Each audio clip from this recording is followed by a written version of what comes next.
When the humanitarian crisis was growing in Ukraine earlier this year, a GCF fund holder reached out to me to see how we might partner to help the people of Ukraine.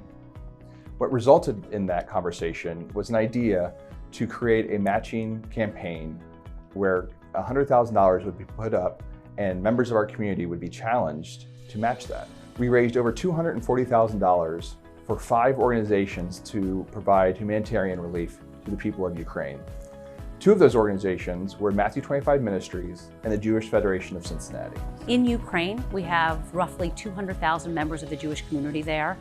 We know now that there are close to 15,000 that have evacuated, but because our infrastructure and because we were there on the ground, we were able to provide rescue and get people so that they could evacuate. We were helping with safety measures, providing food and medicine and shelter. And many of the younger families are able to leave, although unfortunately some of the fathers are staying and the families are being separated.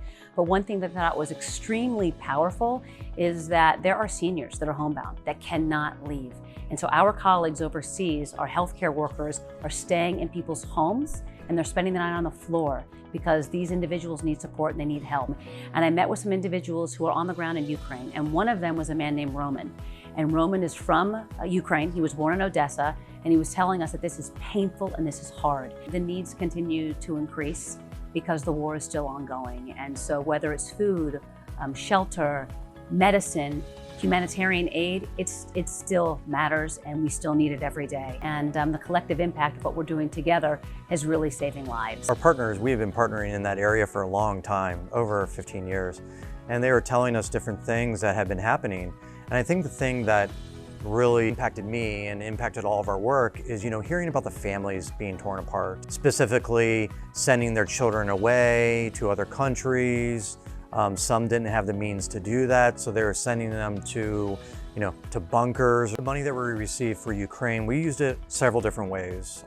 First, we met immediate needs like buying food in the surrounding countries and sending it in. Some of the shelters needed generators, they needed forklifts to get the supplies in.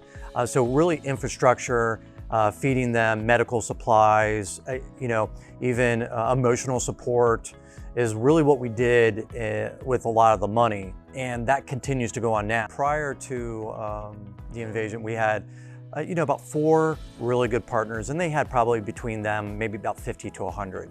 Afterwards, we have now about 10 really great partners, and we have hundreds of partners throughout the region, all the surrounding countries, all throughout Ukraine, that are really doing wonderful work there. With a constant threat of being attacked, that's why these supplies, these basic necessities that we're providing are so important, because they're giving them hope that things will get back to how they were. We value partnership with our donors, whether that's right next door or around the globe.